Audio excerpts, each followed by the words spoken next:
चांगले झालेले, त्यामुळे तो देव झाला ह्याच्यात स्वर्गात जाऊन.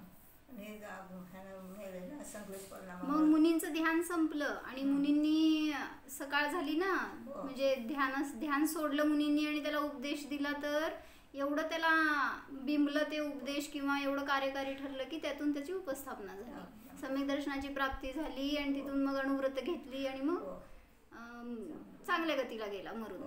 असं त्याचं 7 जन्म त्यातले गेले. त्याने बाकीच्यांचे 10-15 लोक गेले.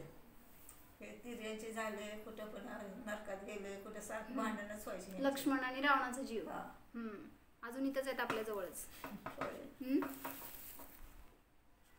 मग कमंडलू मधलं पाणी दिवसा पण मुनी पाजू शकत नाहीत ना? नाही की, म्हणजे तर तुम्ही एक व्हिडिओ बघून मला विचारताय, मला माहिती. म्हणजे आता परवा एकांचं झालं असं की रस्त्यावर माकड पडलं होतं, ते नाही का, काय माहित नाही त्याचं काय ऍक्सिडेंट झालं का काय, मूर्छेतून पडलं होतं माहित नाही. तर त्याला कोणीतरी असं त्यागी लोक होते आणि त्यांनी कमंडलूतलं पाणी दिलं, त्याच्या तोंडावर मारलं, ते उठलं, पाजलं त्याला, असं काहीतरी उपदेश दिला. बर, म्हणजे आता करुणाभाव सुद्धा मोहाचं लक्षण आहे हे सांगायला लागले, त्याच्यावर आमचा चालला होता विषय. करुणा कशासाठी? मोक्ष मार्गासाठी, आत्मिक सुखासाठी करुणा करा, चालतंय, पण तुम्ही संसाराच्या वृद्धीसाठी करुणा करताय तर ते मोहाचं लक्षण आहे. मग भगवंतांना सुद्धा म्हणलं, अरिहंतांना परम करुणावान म्हणतात. मग मोही आहेत का निर्मोही आहे? तो निर्ममत्व म्हणतो ना आपण त्यानंतर. म्हणून म्हणजे कुठं कसं निर्मोहता घ्यायची त्याचं लक्षण आपण करायला पाहिजे. चला सुरुवात करू एकदा.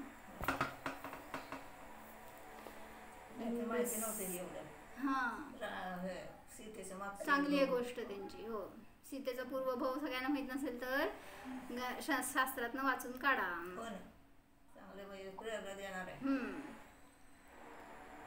हिंद सदवंदियाणं त्रिभुवन हिद मधुर विसदव काणं अंतातीद गुणाणं नमो जिनाणं जिदभवाणं. कुंद कुंदाचार्य भगवान की जय. पंचास्तिका संग्रहामध्ये 84 नंबरची गाथा चालू आहे. काय चाललंय वर्णन? 6 द्रव्य आहेत. कुठले सांग भैया? जीव, पुद्गल, धर्म, जीव कोणाला म्हणलं?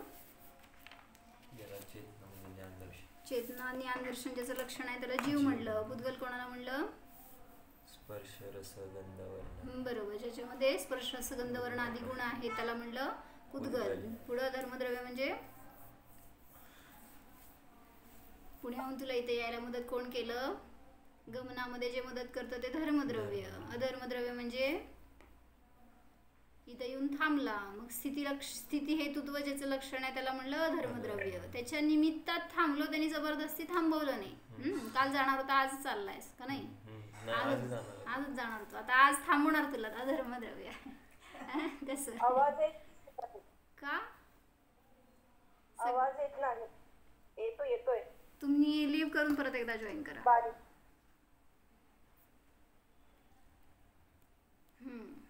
काय सांगितलं होते? अधर्मद्रव्य जबरदस्ती थांबवत नाही, पण मी थांबवू शकते. पण मी अधर्मद्रव्य नाही, मी जीवद्रव्य आहे. आणि आकाशद्रव्य म्हणजे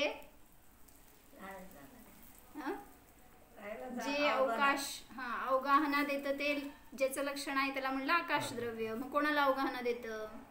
सगळ्या द्रव्यांना अवगाहना देतं. सगळे द्रव्य जिथं राहू शकतात त्याला म्हणलं आकाशद्रव्य. मग परवा मला एकाने विचारलं होतं की आकाशद्रव्याचं लक्षण पण अवगाहनत्व आहे आणि तुमच्यामध्ये पण अवगाहना आहे, त्यामुळे सिद्ध म्हणलं ना, एका सिद्धांच्या ठिकाणी अनंत सिद्ध राहतात. आता आपल्या या बोटाच्या प्रदेशावर 6 द्रव्य आहेत, मग तुम्ही पण अवगाहना देताच की.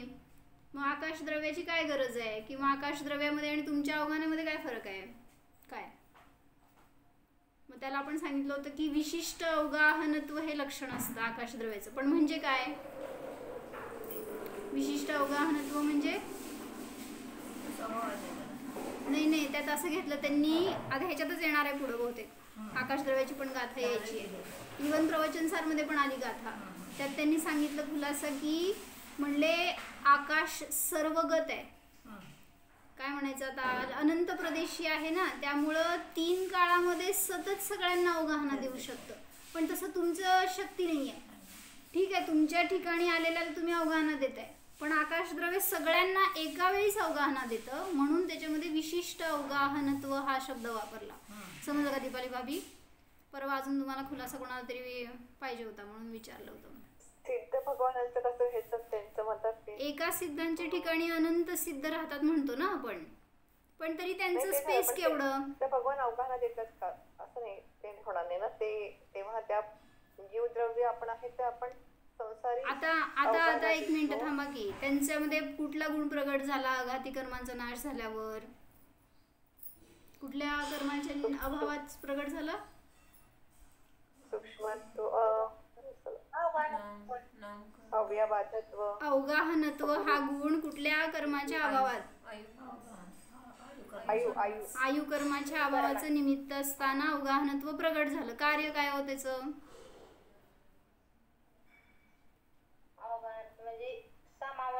शरीरामध्ये रोखून ठेवणं आयु कर्म. आता मी सिद्धांचं विचारतेय, सिद्धांच्या ठिकाणी आयु कर्माचा अभाव झाला, त्याच्या निमित्तात अवगाहनत्व प्रगट झालं. म्हणजे काय झालं? मग त्यांच्या ठिकाणी जे कोणी येतील त्यांना ते बाधा करणार नाहीत. सगळ्यांना अवगाहना देण्यासाठी ते निमित्त ठरतील, मदत करतील. असं करणार नाहीत म्हणजे ते जिथं आहे तिथं अन्य सगळे द्रव्य राहू शकतात, एवढं त्याचा भाव. त्यामुळं पण तेवढ्याच जागेमध्ये हे सांगायचंय. म्हणून अवगाहनत्व तुमच्यात पण आहे, इवन पुद्गलात आहे, इवन सगळ्या द्रव्यांमध्ये म्हणतो आपण. पण व्यापक अवगाहनत्व कोणाचं आहे तर आकाशद्रव्याचं आहे. म्हणून त्याला म्हटलं विशिष्ट अवगाहनत्व. काय कळलं? अवगाहना म्हणजे काय? जागा देणं. आता तुम्ही तुमच्या घरामध्ये जागा दिली कोणाला तरी राहायला, मग आपण त्यांना अवगाहना देणारे असं आपण म्हणतो, पण आहे तर ऍक्च्युली जागा आकाशद्रव्याची. तुमची पण नाही आहे ती. घर कोणाचं आहे? अजून बाबाचंच आहे. माझा कुठे आहे असं म्हणायचं का? म्हणजे तिथं ते न आपलं आहे न वडिलांचं आहे, ते कोणाचं आहे? आकाशद्रव्याचीच जागा आहे. त्यामुळे तिथं राहणारे जे कोणी आहेत त्यांना मदत करणारा आकाशद्रव्य, तुम्ही नाही आहे. उद्या तुम्ही नष्ट झाला, तिथं कोणाच्याकडे दुसऱ्यांच्याकडे गेलं समजा ती जागा, पण त्यांची झाली असं म्हणतोय, पण आहे वास्तविक अनंत काळापर्यंत आकाशद्रव्याचीच आहे. त्यामुळे तो अवगाहना देण्यामध्ये समर्थ आहे इतरांना. म्हणून एवढं सांगायचं होतं त्यामध्ये की विशिष्ट अवगाहनत्वाचा अर्थ असा खुलासा केला. 3 काळामध्ये व्यापक रूपाने जे सगळ्यांना अवगाहना देण्यामध्ये मदत करू शकतं असं ते आकाशद्रव्य असतं. तर आमची पण म्हणतात ना, कालद्रव्य सगळ्याला करण्यामध्ये निमित्त आहे. मग म्हणजे व्यापक आहे ना कालद्रव्य का? नाही असं नाही म्हणायचं. मी कोणाचं परिणमन करू शकत नाही ना. कालद्रव्य एकच आहे जे की परिणमनामध्ये निमित्त आहे. मी कोणाला परिणमन करवतो? सिद्धांना सुद्धा करतात म्हणलं कालद्रव्य म्हणून ते व्यापक आहे म्हणून का? नाही तसं काय. म्हणजे आता शब्द असा येतो ना विशिष्ट अवगाहनत्व, ह्याच्यासाठी त्यांनी हेतू दिलाय. नाही कालद्रव्याचं मी विचारते. म्हणजे आता कालद्रव्य परिणमनामध्ये मदत करताय, मग काय म्हणायचं तुम्हाला? मला नाही कळलं. म्हणजे सगळ्यांना जसं आकाशद्रव्य काल देते का नाही? आता कालाणू एक आहे, व्यापक आहे. कालद्रव्य एक नाही आहे पूर्ण अखंड, वेगळं वेगळं आहे. मग ते कालाणू एक आहे, तो एक प्रदेशावर आहे. असं आकाशद्रव्य संपूर्ण लोकाकाशात व्याप्त आहे. त्यामुळं व्यापक म्हणलं त्याला. आणि मग तो एकच आकाशद्रव्य समर्थ आहे इतर सगळ्यांना एका वेळीस 3 काळामध्ये जागा देण्यासाठी, म्हणून त्याला व्यापक असं नाव दिलं. आता कालद्रव्याचं तुम्ही काय म्हणता ते मला नाही माहिती. येणार आहे ह्याच्यामध्ये अजून विषय, आपण बघू वाचून परत अजून त्यातनं काय नाही. दीदी माझं समाधान नाही झालं अवगाहनाबद्दल. सिद्धांत जरा सांगाल का प्लीज? एका सिद्धांच्या ठिकाणी अनंत सिद्ध राहू शकतात. इतर सुद्धा पुद्गल द्रव्य आहेत, काय म्हणायचं निगोदी जीव आहेत तिथं सुद्धा त्या ठिकाणी. मग धर्मद्रव्य, अधर्मद्रव्य, आकाशद्रव्य सगळ्यांना ऍक्च्युली अवगाहना देत नाहीत ते कोणाला, पण अवगाहना मिळवू शकतात सगळे द्रव्य त्यांच्या ठिकाणी. म्हणून त्यांच्या ठिकाणी ऍक्च्युली आहे तर त्यांनी अवगाहना दिली ती स्वतःच्या गुणांना पर्यायांनाच, इतरांना कोणाला दिली नाहीये अवगाहना. पण अवगाहनत्व शक्ती प्रगट झाली आहे. जसं त्या सिद्धांच्या ठिकाणी अनंत सिद्ध राहू शकतात, तसं तुमच्या आता एका या शरीराच्या असंख्यात प्रदेशामध्ये किती जण राहू शकतात? म्हणजे आता ते सूक्ष्म निगोदी जीव वगैरे म्हणू नका, बादल बघायचं म्हणजे बादलची हिशोबाने फक्त. म्हणजे थोडक्यात समजून घ्या की जसं तिथं सिद्धांना शक्ती प्रगट झाली आहे तशी शक्ती आता संसारी जीवाकडे नाही आहे अवगाहना देण्याची, कारण तुमच्याकडं आयुकर्माचा अडथळा आहे अजून. मग जोपर्यंत आयुकर्म आहे तोपर्यंत या शरीरामध्ये तुमचीच व्यापकता आहे, इतर कोणाची नाही आहे. ते येऊन राहतात ती गोष्ट वेगळी. काय कुठले कुठले जीव आहे तुझ्यात सांग? हां, सगळीकडे आहेत, असं नाही की कुठं तर आहेत कुठं तर नाही आहेत. खाल्लं तर सलायवरी अमायलेज असते ते सगळे तुम्हाला पचनाला मदत करणार, पोटात गेला तर तिथले ॲसिडिक जीव वेगळे, सगळे पचनाला लागणारे जीव सगळीकडं ते. इवन RBCs WBCs तर काय आहे तो, म्हणजे म्हणता ना तुम्ही की शक्ती वर्धक किंवा काय म्हणायचं, WBC काय असते, रेजिस्टन्स वाढवणारे असते, हां प्रतिकार शक्ती वाढवणारे. तर तेच ना, ते पण काय आहे तो सगळे शेल्स म्हणजे सुद्धा एक निगोदी जीव पिंड आहेत तो. आणि ते इतर फॉरेन बॉडी आली जर तिथं तर त्यांना ते राहू देत नाहीत. म्हणूनच म्हटलं रेजिस्टन्स वाढतं जर WBC काउंट चांगला असेल तर. आणि नसेल तर ते आलेल्या बॅक्टेरियाचं शक्ती वाढली की तुमची शक्ती कमी झाल्यामुळे रोग होतो. मग तुम्ही काय करणार, अँटीबायोटिक खाणार. म्हणजे काय करता, त्या जीवांना मारायसाठी दुसऱ्या जीवांचा प्रयोग. असं सांगायचं काय होतं याच्यातून की तुमच्या क्षेत्रामध्ये सुद्धा अन्य जीव येत आहेत, पण ते येत आहेत राहत आहेत ही गोष्ट वेगळी, पण तुम्ही आता इतरांना कोणाला अवगाहना देऊ शकत नाही हे सांगायचं आहे. ह्याच्यामध्ये थोडस असं होते का बघा, थोडं कदाचित सूक्ष्म एकेंद्रिय म्हणतो ना कोणाला अडथळा करत नाही आणि कोणाकडनं रोखला जाते त्या टाईपचं झालं ना, म्हणजे थोडस सूक्ष्म एकेंद्रिय असं म्हणा. सूक्ष्मत्व त्यांच्यामध्ये पण आहे ना, सिद्धांमध्ये पण आहे आणि हां सिद्धांमध्ये पण आहे आणि इवन निगोदी जीवांमध्ये पण सूक्ष्म हे गुण आहे त्यापेक्षेने. तुम्ही समोर या की माझ्या. योगिता भाभी कोण कोण आहे, कुठे गेले सगळे, सोनल. तर आमचा काय विषय चालला होता, धर्मद्रव्य, त्याच्याविषयी विशेष माहिती सांगायला लागले. छान घेतलं बरं का, सिद्धांचं वर्णनावरून धर्मद्रव्याची सिद्धी केली असं किंवा कंपॅरिझन करून सांगितलंय, छान घेतलंय जयसेनाचार्यांनी. अथ धर्मस्यैव अवशिष्ट स्वरूपम प्रतिपादयती, धर्माचंच अवशिष्ट म्हणजे आता विशेष स्वरूप प्रतिपादन करतात. गाथा नंबर होती 84. अगुरुगलहुगेहिं सदा तेहि म्हणन्तेहिं परिणदं नित्यं गदिकिरियाजुत्ताणं कारणभूतं संयमकज्जं. काय सांगितलं, आकाशद्रव्यामध्ये 4 विशेषणं घेतली होती आपण. कुठली कुठली हे आले पण इथं, कुठले कुठले 4 विशेषणं, अगुरु लघुगुणाच्या द्वारे, अनंत अगुरु लघुगुणाच्या द्वारे आकाशद्रव्याचं परिणमन चालू आहे. तरीही आकाशद्रव्य धर्मद्रव्याचं चाललंय ना, तर धर्मद्रव्य अनंत अगुरु लघुगुणांच्या द्वारे परिणमन करतं. दुसरं सांगितलं नित्य आहे. तिसरं सांगितलं गतिक्रियेने युक्त असणाऱ्या जीव बुद्गलांना कारणभूत आहे. आणि चौथं अकार्यरूप आहे स्वतः. मग आता एका प्रवचनामध्ये दुपारच्या सांगितलं होतं जीव सुद्धा अकारण आहे, अकारण आणि अकार्यरूप आहे. कुठं सांगितलं असं, समयसारमध्ये एक गाथा घेतली त्यांनी. कोण ऐकले सांगा, कोण आहे का माझ्यासमोर ऐकणार? अनिता काकी ऐकलंय ना दुपारचं? कुठं गेला माझ्यासमोर, या तुम्ही. तर त्यात सांगितलं 310 नंबरची गाथा आहे.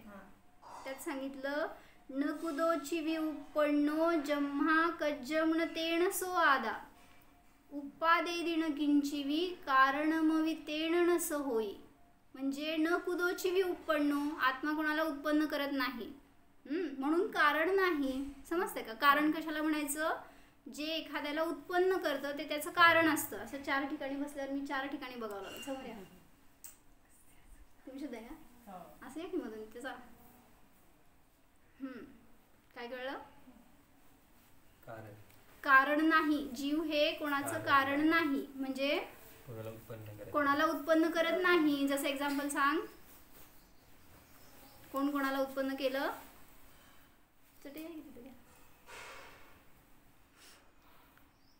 बीज आहे ते वृक्षाला उत्पन्न करतं. मग बीज हे कारण आणि वृक्ष हे कार्य झालं. तसं जीव कोणाचं तरी कारण उत्पत्तीसाठी तुम्ही उत्पन्न केलं का नाही त्याला. असं कसं विदाउट कारण उत्पत्ती झाली का तुझी. मग जीवाचं उपादान कारण कोणी नाही आहे, उत्पन्न नाही केलं. शरीराच्या उत्पत्तीमध्ये कारण आहे ते, पण जीवाची उत्पत्ती नाही करू शकत. मग तू कसं काय जन्मला. काय असं क्वेश्चन येऊ दे ना. तुम्हाला क्वेश्चन आले ना तर तत्व जास्त समजतं. म्हणजे आपल्याला स्वतःला यायला पाहिजेत प्रश्न, तर त्यातून आपण खोज करत जाणार आणि त्यातून कळत जातं जास्त. नुसतं ऐकलत ना नाही कळत असतं. म्हणजे म्हणून म्हणलं ना, हां आम्ही जे डिबेट घेतलं होतं ना सायन्सचं, ते सगळे मला आलेले क्वेश्चन्स होते बरं का. जेव्हा आम्ही शाळा शिकत होते, कॉलेज शिकत होते, त्यावेळेस सायन्स स्टुडंट म्हणल्यावर ते सायन्स सांगतं ते सगळं वेगळं असतं. आणि इकडे यायचं म्हणजे शाळा शिकायची, कॉलेजमध्ये जाऊन सगळं ऐकायचं आणि येऊन कॉलेजवरून आल्यावर प्रवचनला जाऊन बसायचं. म्हणजे सकाळी ऐकलेलं सगळं संध्याकाळी पुसून टाकायचं, परत संध्याकाळी ऐकलेलं दुसऱ्या दिवशी सकाळी कॉलेजमध्ये गेल्यावर परत वेगळंच ऐकायचं. म्हणजे असं ते खिचडी व्हायची डोक्यामध्ये. ते सांगायचे तिथं काय हे झाड लिव्हिंग बिंग आहे, ठीक आहे ते मानते, पण झाडापासून झाडाची उत्पत्ती होती. म्हणजे ते नाही का पोलन ग्रेन्स असतात ते घेऊन जातात, त्याच्याने ते त्याचं काय होतं पॉलिनेशन होतंय आणि जाऊन दुसरीकडं. तू सायन्स स्टुडंट आहे मग हो कसं म्हणलंय. पण होतं की आता 7वी 8वी होय बरं. हां बायोलॉजी मध्ये होतं. हां हां असं मग ते म्हणतात ना त्यांनी त्या झाडाच्याच पासून दुसरं झाड उत्पन्न होतं वगैरे असं. म्हणून असं नाही आहे. ते सकाळी शिकायचं आणि संध्याकाळी येऊन ह्याच्यात काय शिकायचं पाठशाळेत प्रवचनात, की झाड तर समूर्छन जीव आहे, एका जीवापासून दुसऱ्या जीवाची उत्पत्ती करू शकत नाही, नपुंसक असतात ते. आणि मग आता कशालाच खरं म्हणायचं. असं एक एक शोध निघत, म्हणजे काय शोधायसाठी वाचत गेलो, क्वेश्चन्स काढत गेलो, मग ते कोणाला तरी विचारायचं, त्यातून समाधान करून घ्यायचं. मग मला पण तसेच भेटले कोटाड्या काका, आणि त्यांना मी विचारलं ते मला उलटं विचारणार. म्हणजे मी त्यांना प्रश्न विचारला असं ना की असं कसं होतंय. मग त्यांनी म्हटले मला सांग, पिठाचा डबा आहे तो झाकलेला आहे आणि त्याच्यामध्ये आळ्या कशा उत्पन्न झाल्या, कुठून आल्या बरं सांग. कोणी नेऊन आळी तिथे आत घातली, मग त्या आळीपासून दुसरी आळी आली. पाण्याचे टँक असतात तुमच्याकडं, काय म्हणायचं टाकी वगैरे, ते फार दिवस तुम्ही घरात नाही आहे, झाकून ठेवलेले आहेत, आल्यावर तुम्हाला दिसलं आळ्या झालेत, कुठून झाले हो.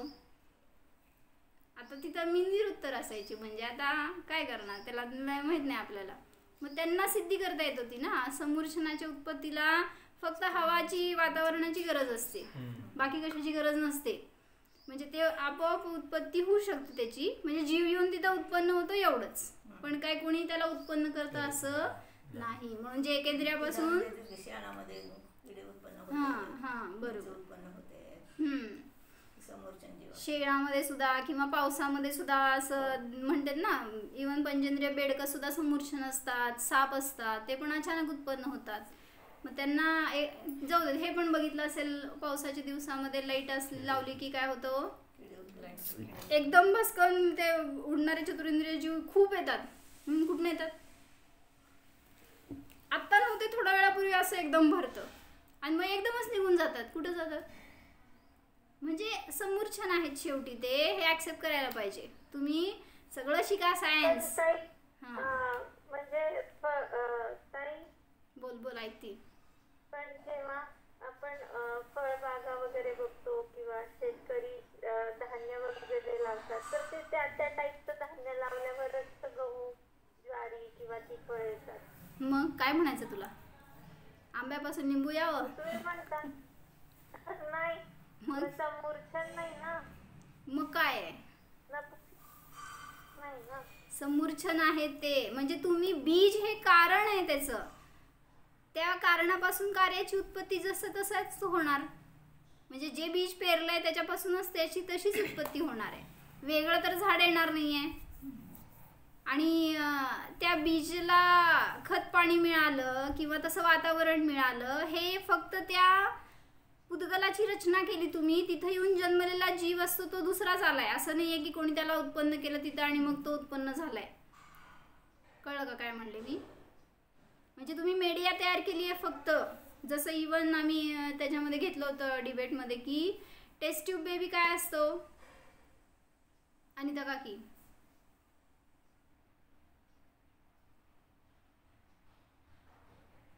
गर्भाची उत्पत्ती त्या ट्यूब मध्ये नॅचरल नाही होत, अकृत्रिम पद्धतीने केली जाते. कृत्रिम म्हणा, अकृत्रिम नाही. कृत्रिम. हां. निखिलताई, काय असतं टेस्ट ट्यूब बेबी म्हणजे? हा, ते बाहेर म्हणजे संवर्षण टाइप असतं. म्हणजे संवर्षण नाही आहे ते, बाहेर गर्भाची गर्भजच आहे. म्हणजे तिथं काय केलं तुम्ही? ऍक्च्युली तिथं हे नाहीये, काय संबंध नाहीये. बाहेर स्पर्म आणि ओवमचं जे काय झायगोट तयार होतं हे बाहेर होतं, शरीराच्या आत नाही होत. हो ना, असू दे. म्हणजे तुम्ही तिथं काय केलं मला सांगायचंय, मीडिया तयार केली आहे ना फक्त, त्याला तशा रूपाचं वातावरण दिलंय आणि मग तिथं जे फ्युजन झालं त्याच्यातून उत्पत्ती होणार. पण फक्त तुम्ही केलं काय, जीवाला उत्पन्न केलं का हो? मग तुम्ही फक्त ते साधन केलंय तयार आणि त्याच्यामध्ये येऊन जीव उत्पन्न होणार आहे ती गोष्ट वेगळी. तसंच आहे इथं पण. शेतकरी काय करतो, ते बीज पेरतो, जीव नाही पेरत तिथं, जीवाची तिथं येऊन उत्पत्ती होते. म्हणजे जीव त्या शरीराला धारण करतो एवढंच, जीवाला कोण तयार करू शकत नाही. शांत झाली आहेस का? शांत आहेस सोनल? हा, नाही असला प्रश्न तर विचार, मला आवडते. निशंक. बर, तुझे काहीतरी शंका होते असं मला कळलं. शिकवतला म्हटलं सुद्धा प्रवेश का प्रश्न विचारा म्हणत होता का सांगा म्हणत होता? 2 प्रश्न त्यातले घ्या. आता घेतलं की आम्ही त्यातनं. पहिला तर प्रवेशिकेमध्ये तेच घेतलंय. विश्व कशाला म्हणतात? मग 6 द्रव्यांच्या समूहाला विश्व म्हणतात. मग द्रव्य कशाला म्हणतात? तर जे सांगा, द्रव्य कशाला म्हणतात? गुणांच्या समूहाला द्रव्य म्हणतात. गुण कशाला म्हणतात? असं विचारायचं त्यांना, म्हणजे त्यांनी किती अभ्यास केला तुला कळत आहे. गुण कशाला म्हणतात? सर्व भागामध्ये एक्झाम्पल सोनं आहे, काय गुण त्याच्यात? पिवळेपणा हा गुण आहे समजा, तर तो कधी असतो आणि कधी नसतो? आगीत टाकल्यावर असतो का नसतो? शंका आली का काय? टाक जरा बघू, हातातलं काढ. आगीत टाकून बघू आपण. हा, म्हणजे त्याचं गुण आहे तो कुठलीही अवस्था असू दे कधी जात नाही. तसं आता धर्मद्रव्य आहे, त्याचं गुण कुठला? गती हेतुत्व. कधी असतो कधी नसतो? आता कुठं मी इथं बसली आहे स्थिर, तर धर्मद्रव्यामध्ये गती हेतुत्व कसं आहे? आता कुठं आहे माझ्याजवळ? आता गती हेतुत्व कुठं आहे? मी तर गती नाही करत आहे, स्थिर आहे. गती आहे, त्याचं काम चालू आहे, पण तुम्ही स्वतःहून तुम्ही चालण्यासाठी उद्युक्त नाही, तुम्हाला सहकार्य करत नाही. समजलं? जेव्हा क्लास झाल्यावर उठून जाल तेव्हा मी इथंच बसणार. तुमचं हलनचलन म्हणजे हात हलतोय. हा, बरोबर. जे काय आपण बघितलं होतं सूक्ष्म हलनचलन इथं बसलं तरी चालू आहे. अंतरंगामध्ये जे म्हणतो ना, स्थिर अस्थिर नामकर्माच्या निमित्तामध्ये, त्यामुळं ते सगळं चालू आहे. तर धर्मद्रव्य चालवत नसतं. धर्मद्रव्याचा गुण जसा आहे तसा राहतो, गती हेतुत्व रूपाने. तुम्ही चालला तर मदत करतं एवढंच, पण त्याचं गुण नष्ट झाला असं नाहीये. तुम्ही आता स्थिर असताना त्याचं गुण त्याच्यामध्ये, जसं पुद्गलामध्ये स्पर्श गंध वर्ण गुण आहेत. तुम्ही जर त्याच्याकडे नाही बघत आहे, जर ते कोणाला दिसत नाही आहे, तर त्यात ते गुण आहेत का नाही आहेत? परमाणू आहे, त्यात कुठले गुण आहेत? रूप गुण आहे का परमाणूमध्ये? कसं असतं रूप? मग अरूपी असतं का नाही? दिसत नाही म्हणल्यावर अरूपीच की. आपल्या ज्ञानाला नाही दिसत. रूप गुण आहे त्याच्यामध्ये, आपल्याला दिसत नाहीये, फक्त आपली तेवढा नाही शक्ती. हा, म्हणजे त्याचा गुण तुम्हाला दिसत नाही, जाणीवेत येत नाही म्हणून नष्ट झाला असं नाही. त्याचं गुण त्याच्यामध्ये आहेच. तसं ते गुण कशाला म्हणायचं याच्यासाठी सांगितलं की जे कुठल्याही द्रव्यामध्ये जे काही गुण आहेत ते सगळ्या भागात सगळ्या अवस्थेत नित्य असतात. ते त्यांचे अंश म्हणा, त्याचं प्राण म्हणा त्या द्रव्याचं, जे की त्याच्याबरोबर निरंतर असतं. पुढं काय? गुण म्हणजे हे सांगितलं. आणि पर्याय म्हणजे गुणाच्या अवस्थेला हा, गुणांचं जे परिणमन चालू आहे त्याला म्हणायचं पर्याय. मग आपल्याला हे समजून काय फायदा, द्रव्य गुण पर्याय विश्व समजून काय फायदा हो आपल्याला? धर्मद्रव्याचं असं स्वरूप आहे हे समजून मला काय फायदा? मी तर जीवद्रव्य आहे, मग जीवाचं मला स्वरूप समजू दे. मग त्यांनी छान घेतलं याच्यात धर्मद्रव्याचं वर्णन का शिकायचं ह्याच्यासाठी बरं का, मला छान वाटलं. म्हणजे जर तुम्हाला धर्मद्रव्य मोक्षाला नेणारं नाही, नेतं का नाही नेत? नाही नेत, मग इथून जातो कसं तिथे सिद्धशिलेवर सांग बघू. होय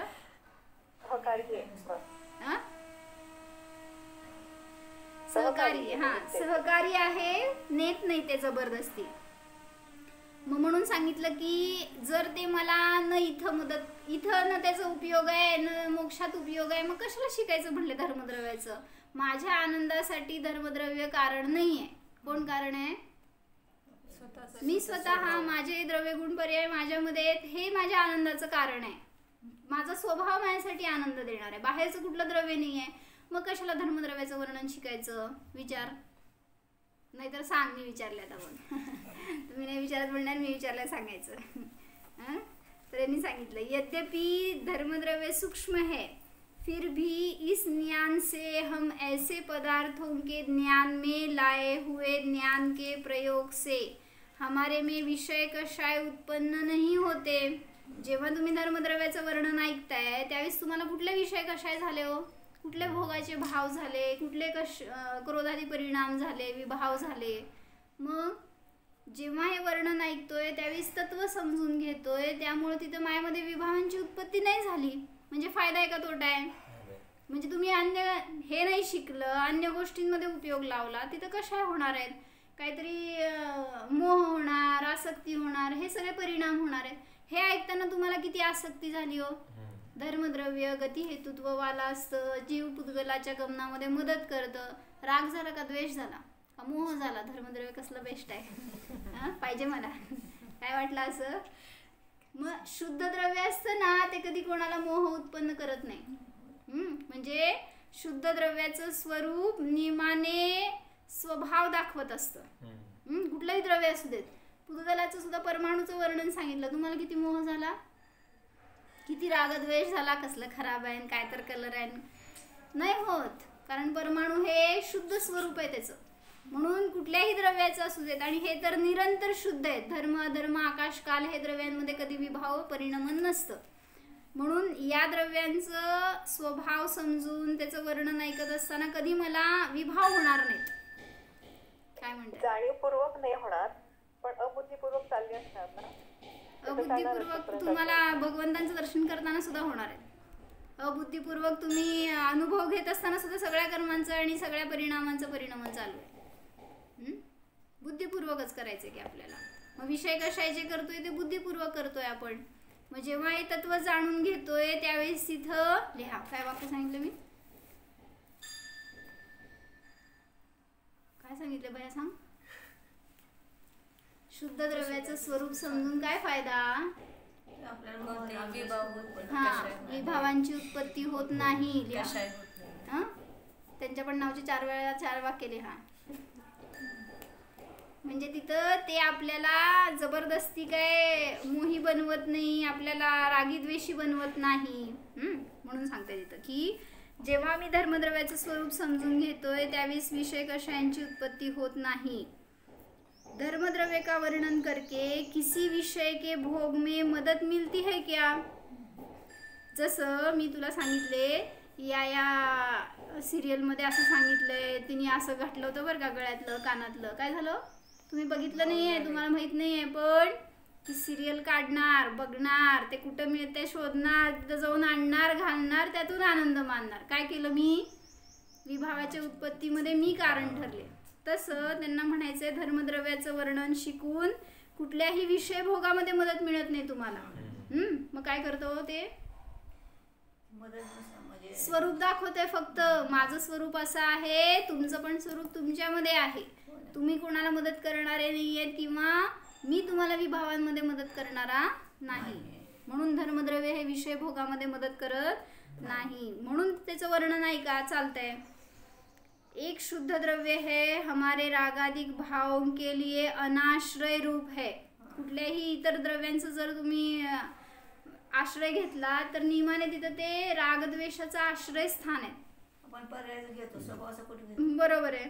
म्हणूनच म्हटलं ना, आता जी काय जरी विभाव अवस्था आहे तुमची मनुष्य ही, तरी सुद्धा त्याचा जर स्वभाव बघितला तर तिथं पण आपल्याला विभाव होत नाही. कळलं का काय म्हणले मी?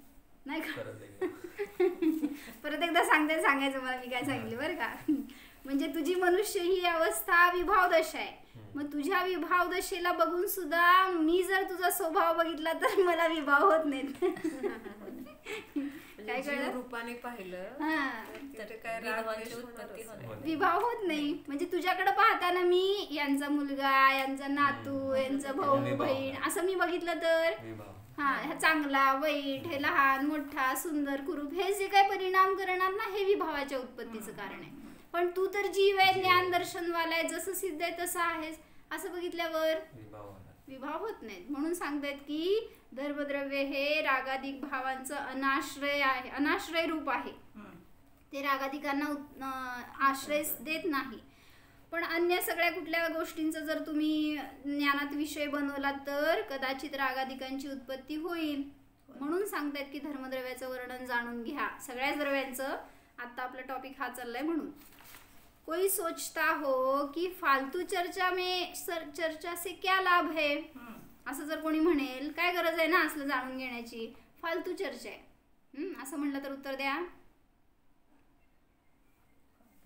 हो तर म्हणा, नो तर म्हणा. सगळ्याचा आपण विकथाच करतो ना, चारी आहेत त्या गुण पण बघावं लागते ना. की निदान आपण धर्मकथा किंवा शास्त्राचं श्रवण करतोय. फरक आहे, म्हणून दोष प्रशस्त आहे. आपल्याकडे काय आहे ते समजण्यासाठी बघावं लागते. स्रोत काय पर काय हे समजण्यासाठी पण. बर, स्व काय पर काय समजण्यासाठी शिकायचं. का शिकायचं सांग, तुझं एक उत्तर.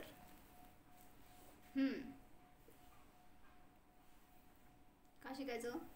सगळ्यांचं कर्तृत्व आपणच घेतोय, वेगळं काही वाटतच नाही, त्यामुळे समजून घेतल्यावर हा भेद होतो. बर, धर्मद्रव्याचं कर्तृत्व आपण घेतोय ते समजून घेतलं तर, धर्मद्रव्याचं स्वरूप समजलं तर त्यातून आपला कर्ता भाव प्रगट होतो. अजून मोठे मोठे उत्तर द्यायला म्हणून मला येत नाही आता काय. हा, त्याचं अस्तित्व त्याच्यामध्ये आहे, त्याचं माझ्यामुळे नाही, माझं त्याच्यामुळे नाही, हे समजलं. अजून स्वतंत्रता. शास्त्राभ्यास केल्यावरती काय होतं, त्याची महिमा आणि टोटल मध्ये त्याच्यामध्ये क्रोधाची दशाओं की तीव्रता मंदता होती है, 5 इंद्रियों के विषयों में प्रवृत्ति रुचि है, अति चंचल मन भी एकाग्र होता है, हिंसादी 5 पाप नहीं प्रवर्तते हैं, अल्प ज्ञान होने पर भी त्रिलोक के त्रिकाल संबंधी समस्त चराचर पदार्थों का जानना होता है, हे उपाधि की पहचान होती है, जीव आत्मज्ञान सन्मुख होता है. सगळ्यांची उत्तर तुम्हीच द्यायला लागलाय. सगळ्यांची उत्तर तुम्हीच द्यायला लागलाय. मी नाही, टोटल मध्ये अधिकाधिक ज्ञान होने पर आनंद उत्पन्न होता है, लोक में महिमा यश विशेष होता है, साथी से पुण्य का बंध होता है, इत्यादि गुण शास्त्राभ्यास करने से तत्काल प्रकट होते थे. आणि जिसके होने पर परंपरा आत्मानुभव दशा को प्राप्त होता है, मोक्ष रूप फल उत्पन्न होता है, वह तो दूर ही रखो, तत्काल इतने ही गुण होते. मतलब प्रत्यक्ष प्रगट हे आता दाखवले, लोकांनी पण शेअर केलं हे. म्हणणार होते तेच, काय पान नंबर वगैरे पण शेअर करा म्हणजे सगळ्यांना बघायला. मोक्ष मार्ग प्रकाशक मध्ये आहे, वाचून काढ. शास्त्राभ्यास करण्याचे काय फायदे आहेत, वाचलंय, वाचा. तर तुम्ही काय म्हणत होता, मी नव्हते ऐकलं त्यांचं बोलणं चालू. ते सम्यक ज्ञान चंद्रिकामध्ये आले ते आहेत. होय का? बर, ठीक आहे. काय म्हणला ते? धर्मद्रव्याचा फायदा सांगत होता तुम्ही पण काहीतरी. स्वतंत्रता समजते, प्रत्येक द्रव्य आपल्या आपल्यामध्ये स्वतंत्र रूपाने त्याचं अस्तित्व आहे. कार्य पण स्वतंत्र आहे. तर इथं त्यांनी काय म्हटलं, फालतू चर्चा आहे असं म्हणू नका. यह फालतू बात नहीं है. द्रव्य के स्वरूप की चर्चा में उपयोग जाए तो यहाँ विषय कषायों का आक्रमण बंद हो जाया करता है. यह लाभ की बात है. काय म्हणले मी? रिखो का काय ऐकलं का मी काय म्हणले? आता कोण वाचत होतं? कशाय झाली ना. हा, म्हणून सांगतायत की जेव्हा ती चर्चा आपण ऐकतो त्यावेळेस तिथं विषय कषायांचं आक्रमण होत नाही. म्हणजे तुम्हाला म्हणून म्हणतात की कषाय झाले ना तर थोडा वेळ स्थिर राहावा, स्वाध्याय करा. मग कुठल्या ग्रंथाचं स्वाध्याय कधी करायचं सांगितलं जातं. कशाही प्रवृत्ती झाली तर कुठल्या अनुयोगाचा स्वाध्याय करायचा? हा, म्हणजे बरोबर. म्हणजे का? कारण कशाय केल्यावर त्यांना काय फळ मिळालं होतं? कोणाला? सांगी कोणी क्रोध केला आणि कोणाला काय फळ मिळालं? द्विपायन मुनींनी क्रोध केला तर ती द्वारका नष्ट झाली, त्याच्याबरोबर सुद्धा पण नष्ट झाले. अजून श्रेणिक राजाने क्रोध केला यशोधर मुनींच्या घरात. श्रेणिक राजाला क्रोध आला तर यशोधर मुनींवर उपसर्ग केला. त्याच्या निमित्तामध्ये फळ कोणाला मिळालं? तुम्ही कशाय करताय? तुम्हाला वाटतं मी त्याचं वाईट करतो, पण पहिला तुमचं वाईट होत असतं त्याच्यामध्ये. मग कशाय झाले जेव्हा, तेव्हा स्थिर कसं करायचं स्वतःला? कशायच केल्यावर स्थिर होत नाही, शांत होत नाही जीव. तुम्हाला वाटतंय कशायांचा उदय आल्यावर मी कशाय केलं तर शांत वाटतंय, पण उलट त्या कशायांना आपण इंधन घातलं, अजून भडकणार ते. म्हणून तुम्ही शरण या कशाच्या, थोडंसं या कथांमधून आपल्याला स्थिर करा, थोडं तत्वज्ञान जाणून घ्या, वस्तुव्यवस्था काय ह्याच्यातून विचार करण्याचा उपयोग लावा, तर ते वातावरण बदला, त्याशिवाय तुम्हाला कशाय नष्ट होणार नाही. म्हणून सांगतायत हे धर्मद्रव्याचं वर्णन ऐकत असताना आपल्याला किती क्रोध आला सांग. आता तुला आला असेल तरी सांग, मी काय नाही म्हणत नाही तुला. कशायचं आक्रमण बंद होतं. अशा प्रकारे कुठलंही द्रव्याचं स्वरूप असू दे, जेव्हा आपण ते समजून घेतो त्यावेळेस तिथे आपल्याला विषय कषायांची उत्पत्ती होत नाही. म्हणजेच आपल्यासाठी थोडंसं अशुभाचा आसरव थांबला, त्याच्या निमित्तामध्ये थोडीशी पापाची निर्जरा आहे, थोडंसं पुण्याचा आसरव बंद आहे. जरी तुम्ही नरकाचं वर्णन ऐकताय तरी सुद्धा पुण्य बंद आहे तुम्हाला. कसं? नारकींना इतकं दुःख आहे, इतकं ते तडपतात, इतकं त्यांना त्रास आहे, सगळं ऐकत असताना तुम्हाला पुण्याचा आसरव होतोय. कळतंय का? कशाय मंदत झाली ना, त्याचं फळ ते म्हटल्यावर ते आपले करण्याचे. श्रेणिक राजा इतका वाईट होता, त्यांनी मुनींवर आपसा उपसर्ग केला, किंवा तो कोण द्विपायन मुनी, त्यांनी सगळी नगरी भस्म केली. परत हे सगळं ऐकत असताना सुद्धा आपल्याला काय होतंय? त्यांचे कशा ऐकून तुम्हाला आनंद होतोय का? म्हणजे हे सगळं स्वरूप माहित नव्हतं आपल्याला, ते समजून आपण त्यांनी जे केलं ते आपल्यासाठी वर्ज आहे हे समजतंय ना, म्हणून आपण तिथं पुण्याचा आसरव चालू झालाय तुम्हाला. आणि त्यातून मग त्यांनी पुढं फळ काय मिळालं, त्याच्यातून त्यांनी पुरुषार्थ काय केला हे समजून मी माझ्यामध्ये येण्यासाठी म्हणून मार्ग आहे तो. म्हणून सगळं कुठलाही अनुयोग असू दे त्यातून तुम्हाला जायचंय कुठं? पुण्याला, पुण्याला. हा, त्या पुण्य पापाच्या आतीच जायचंय. म्हणून सांगतायत की कुठलेही परिणाम असू दे तुम्हाला. आपले 5 वाक्य ते 6 वाक्य ते सांगा. परवा दिवशीची 4-5 वाक्य होती ते माहिती आहेत का हो सगळ्यांना? संध्याकाळच्या स्वाध्यायात घेतली होती. चिंता नाही चिंतन करो. दुसरं बोर्ड रिकाम करून ठेवलं तर लिहायला, लिहिलं नाही तुम्ही, ठेवलं तिथं सगळं आणून. काय भैया सांगायचे मला? चिंता नहीं चिंतन करो, पछतावा नहीं सुधार करो, सोचो नहीं शुरुआत करो, आलस नहीं मेहनत करो, विनाश नहीं निर्माण करो, आणि शेवटचं अपमान नहीं सम्मान करो. सांग बघू. चिंता नाही चिंतन करो, त्यानंतर आलस नाही मेहनत करो. बर, पाहिजे तेवढं पकडतो बरं का आपण. हा, त्यानंतर अपमान नाही सम्मान करो. निर्माण 50% मार्क मिळालेले आहेत. विनाश नाही निर्माण करो. पछतावाने किती? 5 लाख. Next level 10 lakh.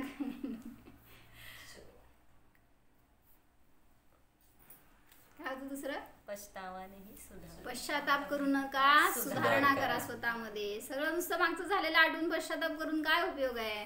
हे चुकलं, तसा वेळ गेला, पाप केलं, हिंसा केली, हे सगळं आठवून मला किती फायदा आहे हो. म्हणून पश्चाताप करत बसू नका, करा एकदा. त्याच्यातून तुमचं शुद्धीकरण होण्यासाठी. पुन्हा पुन्हा आठवून पश्चाताप करणं हे काय सुधारण्याचं लक्षण नाही. म्हणून सुधार करा. अजून एक शेवटचं, सोचोनही सुरुवात करो. काय करू काय करू, पुढं काय शिकू काय शिकू. सोचत बसला तर असं माणूस असतो एक, आम्हा सांगतात नेहमी, आणि त्याला लग्न करायचं होतं आणि ते पोरी बघत बसला. मग ही पोरगी चांगली नाही, हिच्यापेक्षा ती चांगली, तिच्यापेक्षा ती चांगली, मग किती 25 स्थळ आली त्याची.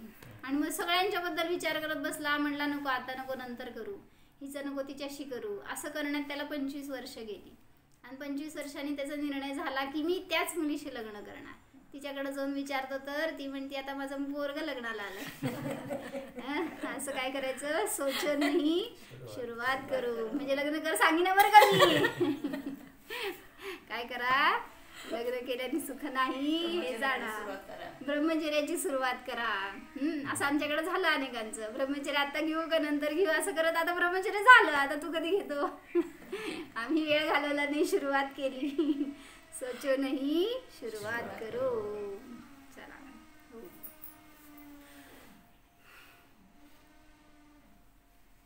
जाणा सर्व कर्मांपासून अस्पर्शी ध्रुव आत्मा जाणा. मी म्हणजे शरीर नाही, मी म्हणजे विषय कषाय नाही, विभाव स्वरूप नाहीच.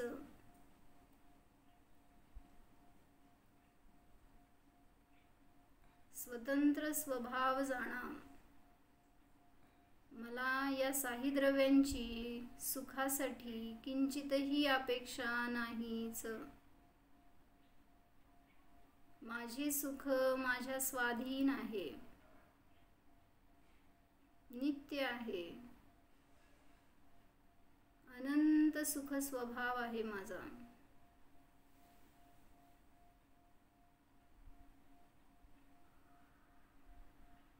निरालंब स्वरूपोऽहम्, निरपेक्ष स्वरूपोऽहम्, सुख स्वरूपोऽहम्. ओम.